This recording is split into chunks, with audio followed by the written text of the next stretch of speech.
Welcome in. This is the Early Wedge. I'm Rick Gehman. That right there is Patrick McDonald, and we are getting you up to date on everything you need to know for this weekend in San Antonio. Patrick, you are here. It is your flu game. You're playing through pain, and we just really appreciate it. I'm kind of like Sam Ryder this week. Tweaked something in the upper back neck area, nursing the heating pad, which, Rick, I don't know if you have one. This thing is addicting. It just opens up your back so much. It's unbelievable. I might just start doing this every night. So I actually have so the regular heating pad I always make way too hot and then I burn myself. That's where I'm at. Yeah, that's the move. But I actually just got that not sponsored, though we could be, that Hyper Ice belt, that heat belt that goes around your lower back, and it is legitimately game changing. I use it like every single day. It's the best thing in the world. Do you have the legs too? Yeah. Whoa. Yeah. Do you ever put both on at the same time? Like every night. Dang. The leg whatever they're called, the leg sleeves are legit. The compression. Just compress. But like it like compresses and it gets real tight and it goes systematically like up, and then like you can choose like the intensity and how long it lasts. And when you take them off, you feel like you have brand new legs. Holy crap. I feel like a pour just with they're not cheap. They're not cheap. But listen, I need my legs. I'm getting old. I'm getting getting ready to walk the slopes at Augusta National with you, Patrick. I know. Maybe I'll invest in one next week, or maybe I'll bring mine. You can wear them. Oh, don't try that, Rick. I was doing some Masters research today because the content machines are already fired up, and I have a question for you. I want to see if you can identify this player. Okay. So we have someone who has finished inside the top 25 in every Masters appearance. He is currently a top, let's call it 30 player in the official world golf rankings. Oh, that we've already ruled out the guy that I thought it was. Okay. He is top 20 this year in total strokes gained. And he ranks inside the top 40 of each tee to green metric. So off the tee, approach, and around the green. Who am I? Top 25 in every appearance means it's got to be somebody who has like 8 or fewer appearances, right? It can't be some old guy. 8 is even a lot too. He's inside the top 30 of the OWGR. Yes. He is inside the top 20 of strokes gained total. Yes. And he is inside the top 40 of all 4 strokes gained categories. Not putting. Fleetwood. No. He won twice on the PGA Tour last year. Straka? Robert McIntyre. The other big burly. Yeah. Foreigner that I was thinking of. And Robert McIntyre. Kind of cold next week, maybe. I don't know if you checked the forecast. There's always a lefty narrative. Yes. Most ever this year. Which would always apply for Robert McIntyre. Most left-handers in Masters history. How many? At least one with at least Robert 2. You got Phil, Akshay. Bubba, Akshay, Harman, who's leading this golf tournament. McCarty, Highsmith, McIntyre. I think that's like 8. 7. Yeah. Is Weir playing? Weir, there it is. Yeah. That's a ton. That's like 10%. More than that. 9%. No. 10 out of 91? 10 out of 96? 8 out of 96. Oh, 8 out of 96. Okay.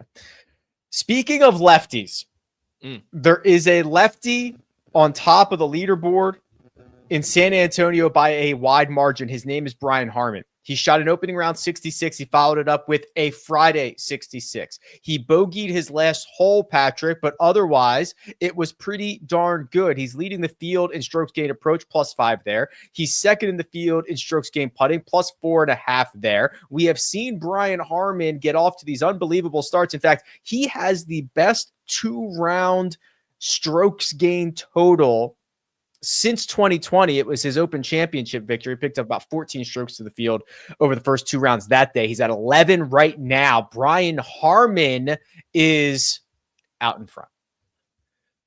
He's been lamenting about his short game for pretty much since he raised the claret jug. It seems like last year he was really impressed with his ball striking. It was the best approach numbers of his career. He's kind of matched that going into this year, but the putter just really fell off during the summer. I'd say after that runner-up finish at the Players Championship, we didn't really hear too much about him in 2024, and it's been much of the same story so far in 2025. Doesn't have a top 10 finish yet. Best finish is T17 at the second time around there at Torrey Pines, and really nothing else. And the main issue, Rick, has been that putter. But you look at his history at this golf course, he hasn't played too much, but he gained strokes in his last 3 appearances, including last year, where he gained, almost 8 on the greens and finished T25. And so you couple him being super confident in the ball striking categories with some greens that he is clearly somewhat comfortable with, and you get a performance like this. He is currently +210 to win this golf tournament. There are still some golfers out on the course, including the guy who is in solo second. That's Keith Mitchell. He's even par through 16 holes today, Patrick. But again, he got off to one of his patented Keith Mitchell starts, a 64 yesterday. That's 8 under. He held the first round lead for darn near the entirety of the day until he got picked off at the end by a guy we'll talk about in just 1 second. But Keith Mitchell has been routinely getting out of the gate in the opening round with a huge number in terms of strokes gained, but he is unable to put those final 3 rounds together. It's weird. Got to be mental, right? Got to be mental. I would assume. Yeah. Yeah.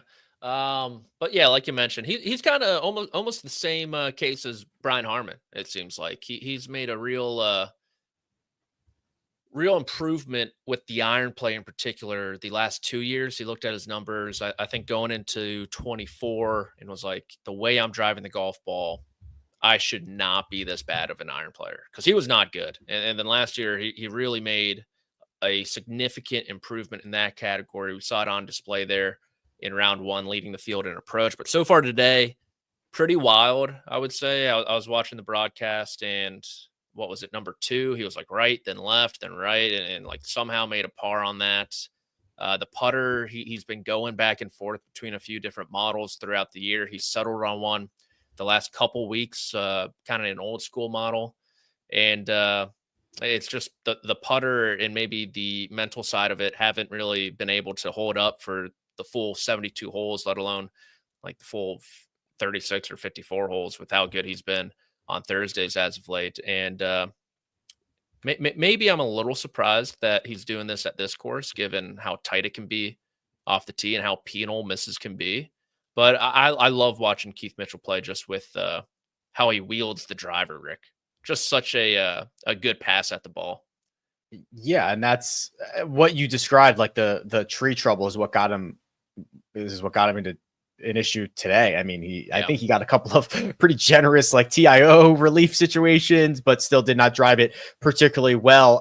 The guys that played well yesterday and not so much today, you could lump Keith Mitchell into that conversation, but Sam Ryder was the man who nipped Keith Mitchell at the end of round 1 to take that first round lead. It was a 9 under round of 63, gives 2 of those shots back on Friday, just 2 birdies on the card. That means he obviously made 4 bogeys. You mentioned Sam Ryder has been kind of dealing with some ailments recently. He's still very much in the mix, but I think when you start at 9 under and entering the weekend at 7 under is obviously not the way you want to go. Rick, when you bet long shots for outrights, do you always put a first round wager on them? No, I usually, honestly, more often I will just like also bet them to finish inside the top 10. But no, I do not. I probably should, but no, I do not. Yeah, so I'm sitting on a 155-1 Samuel Ryder ticket. The man who the Ryder Cup was actually named after. Fun fact for that's right. Some of our new listeners out there. And did you know he's sponsored by Ryder as well? No, they should get him. They should get him in commercials if that's true. Yeah, he must be the only player to have his last name on the front of his cap on the PGA Tour. No, wrong. What? It's wrong. No way. I'm like, I know that I sounded very confident in that, but I'm only like 80%. Yeah, I'm pretty sure. I don't know if it still is. Justin Lauer was sponsored by like lower.com or something like that. Okay. So take that, Patrick. Damn, that's tough. Okay. You can be right about all your Ryder Cup facts. We're tied and 1-1. You can nail those, but you cannot try to come in here with this nonsense. Damn. All right. We're tied 1-1 at the moment. Maybe Daniel Berger. He should get a Burger King sponsor. That'd be sick. But so have the outright ticket on him, not the first round leader ticket, because I just didn't for some reason. And he goes out there and gains, what was it, Rick? Like 5.5 strokes on the greens. It was his best putting everywhere. His best putting round of his career, the best round of his career by a mile. Yes, he was hooping everything on nearly 5.5.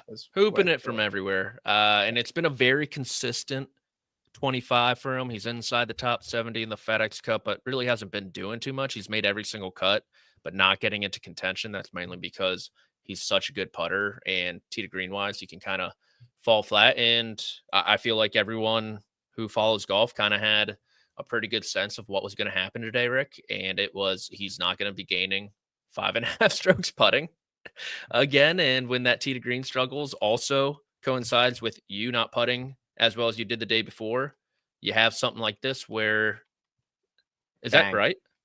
That is Justin Lauer wearing a lower.com hat. Good job, Josh. No way.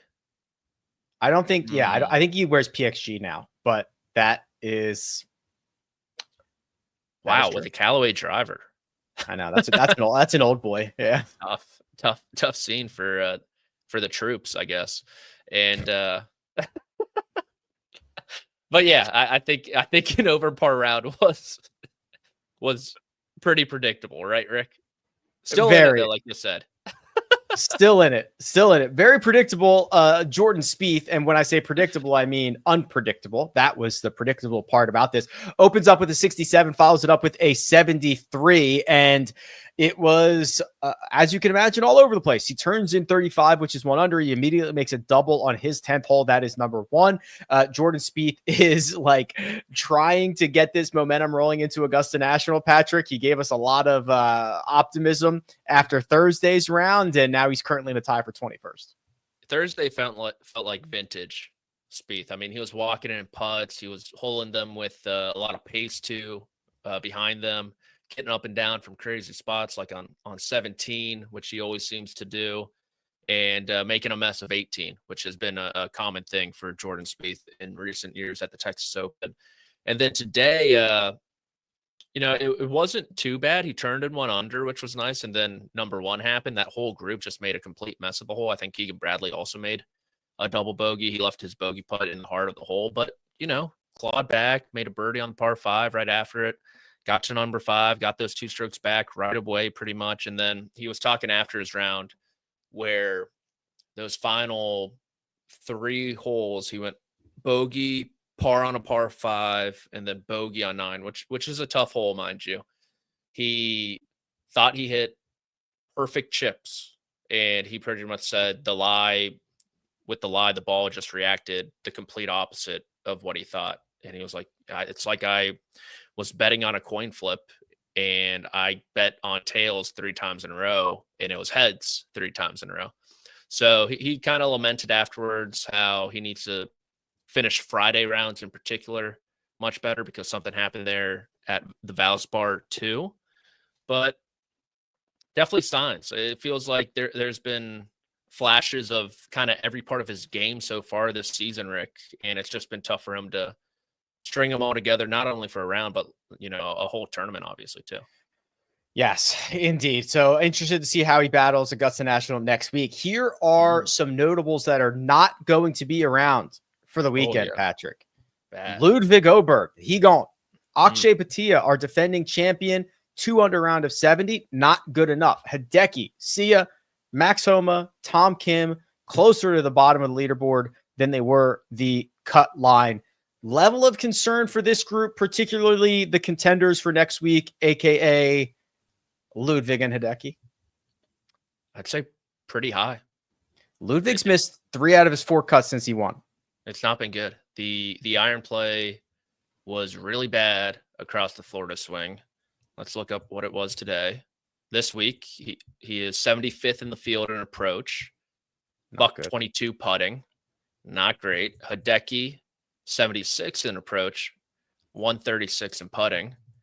Not great. And yeah, I think the thing with Ludvig is, yes, he played great at Augusta National in his first go-around. You'd think it can only get better. I don't know how much better it can get than a runner-up finish, I guess a win. But he also putted his butt off that week. He really did. He made a lot of putts that week that I'm remembering off the top of my head. So I'm pretty concerned with him. And then with Hideki, also concerned. I mean, they both missed 2 cuts in a row. That's not great going into the majors. Yeah, both got off to very fast starts, got wins, and now the game is I don't know. I think I'm actually ready to commit to my winner for next week. Okay. I have narrowed it down to 9 players who can win next week. Okay. That's good. That's good. Who's your winner next week? So is he in the field this week? No, he's not. Ooh. So I want to clarify that this is based on the odds, right? If you just said pick the winner, I'm just going to pick Scotty probably. But if looking at the okay. Best bet. Yes. And it is Xander Schauffele. Wow. Yeah. Yeah. Picks up 11 strokes on approach the last time we saw him.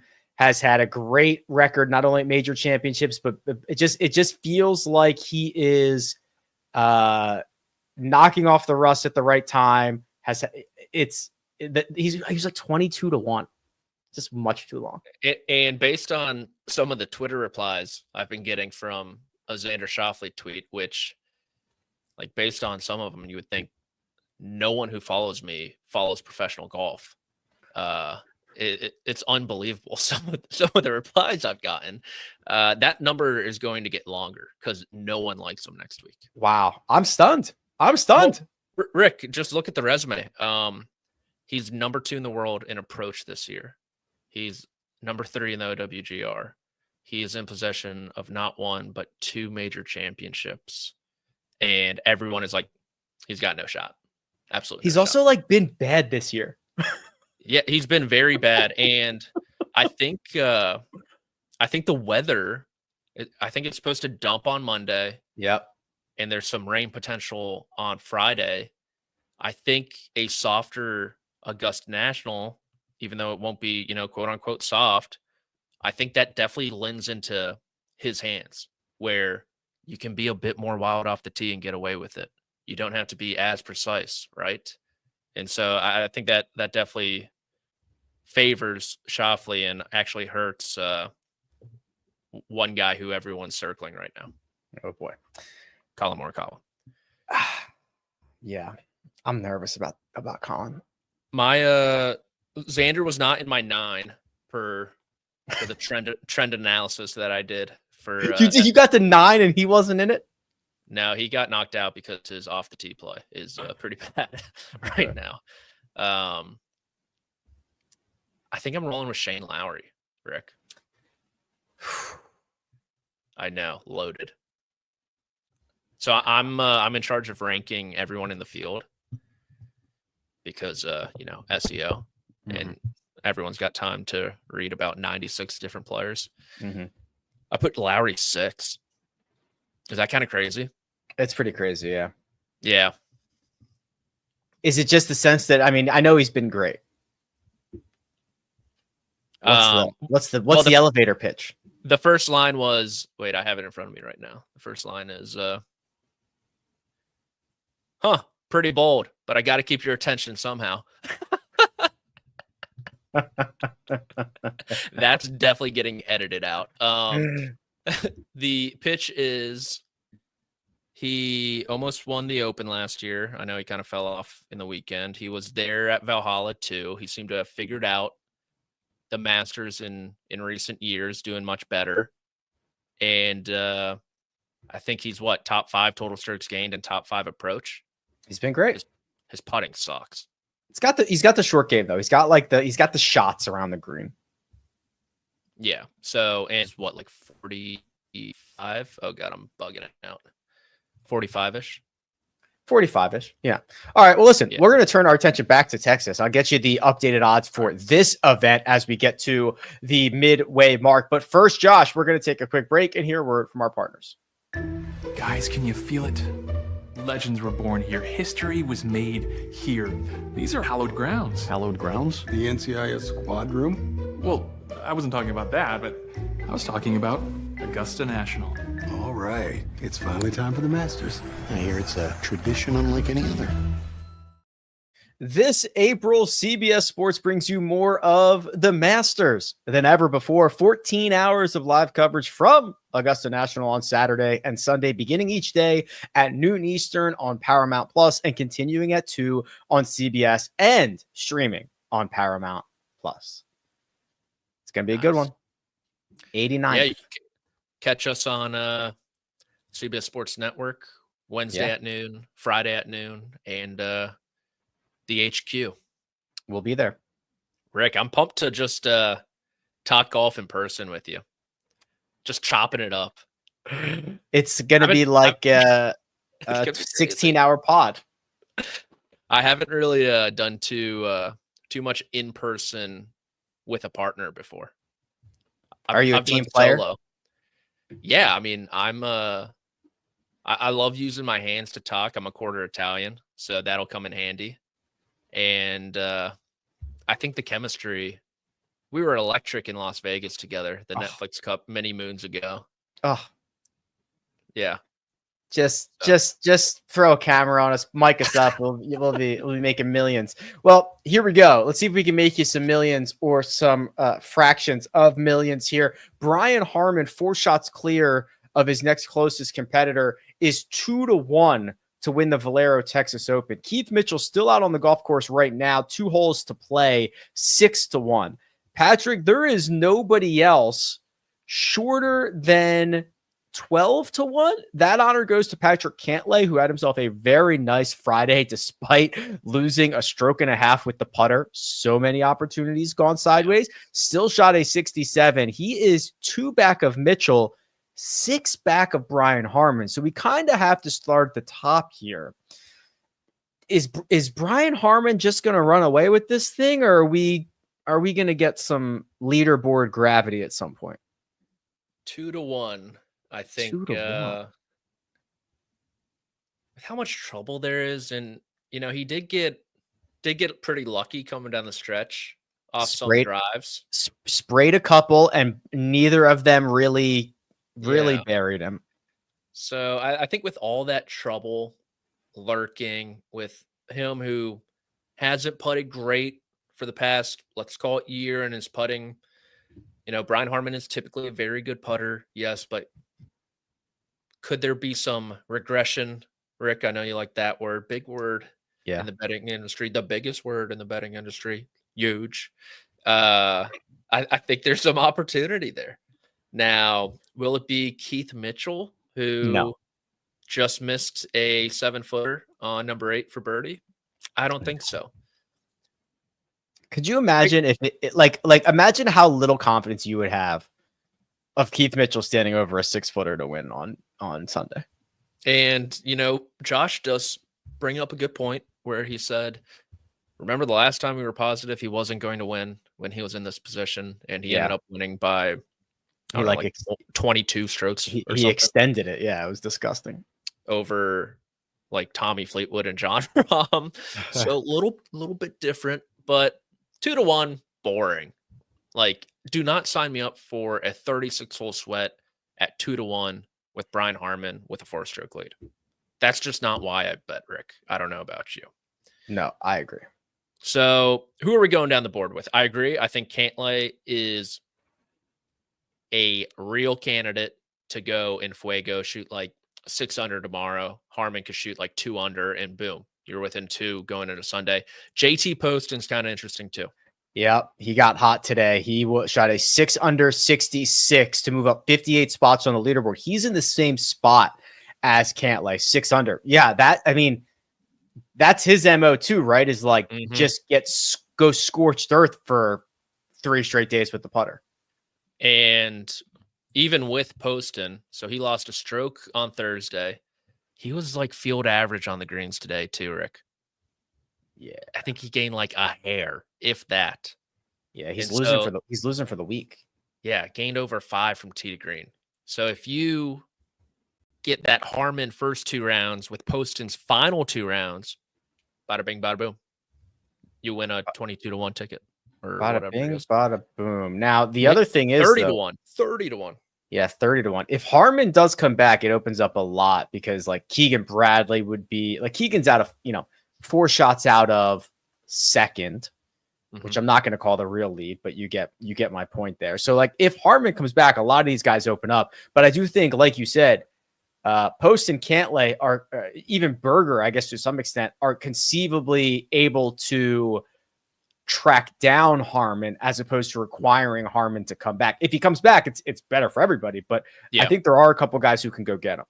Who I know you have Cantlay pre-tournament. You got anyone else in the mix? I actually have Poston as well. Yeah. So I'll pull up my entire. I know. I'm gonna. Okay. Here. So I've got with ahead. Ryder at 155, and then I got a little Airy All as well. Harry Hall for my non-English speaking friends. So my 3 are Cantlay at 18, Poston at 50, and then Alex Smalley, who just missed another cut at 75-1. I tried. I tried. I wasn't ready to give up on him. I think I'm ready now. His mom's gonna be none too pleased. His mom follows him everywhere. I didn't. I got wind of something like that. Yes, I saw like, his mom. There's Alex Smalley and his mom, or something like that. Yeah, so I got wind of it too as well, and then like the second or third person I saw at Sawgrass when I went was Alex Smalley in a golf cart with an older woman on the back of it, masked up, and I was like, "That's got to be his mom." Like, definitely his mom, right? Yeah. So, okay, trouble in paradise, maybe. Maybe they need to get this ship righted because 3 straight miscuts is not going to do it for me. But we're going to be back. We've got plenty more early wedge coverage this week. There are still 2 rounds to go in San Antonio, and if you haven't heard just yet, the Masters is next week, which will be splendid from a variety of angles. And I'm wishing live shows for us, early wedge, daily recaps. That's right. I don't know. Sure. Okay. So we are going to be doing daily recaps, early wedge daily recaps for the Masters. I guess we're not all you and I. Where are we got to figure out where we're going to do those from. Yeah, I think ideally our set would be good, but I also think it'd be pretty funny if we did it in one of those little podcast rooms too. Kind of like the internship with Vince Vaughn and Owen Wilson when they're doing the Zoom interview. Were you on the pod when Kyle and I had to sit on the same chair for a major championship? Yeah. You guys were doing the I was going to say Dougie and exposing my age there. The Gritty also. The Gritty. Wow, those were the days. We'll make new memories. Make new memories this time around. All right. So I want to thank producer Josh. He's doing all the hard work behind the scenes. There we are. Yeah, from our hotel room. That's actually Kyle's hotel room. Yeah. One AirPod for each of us. I didn't even notice that. That is so stupid. that'll be us come this time next week. Okay, producer Josh, thank you very much. Patrick McDonald, thank you very much. I'm Rick Gehman. This has been the Early Wedge. We'll catch you next time.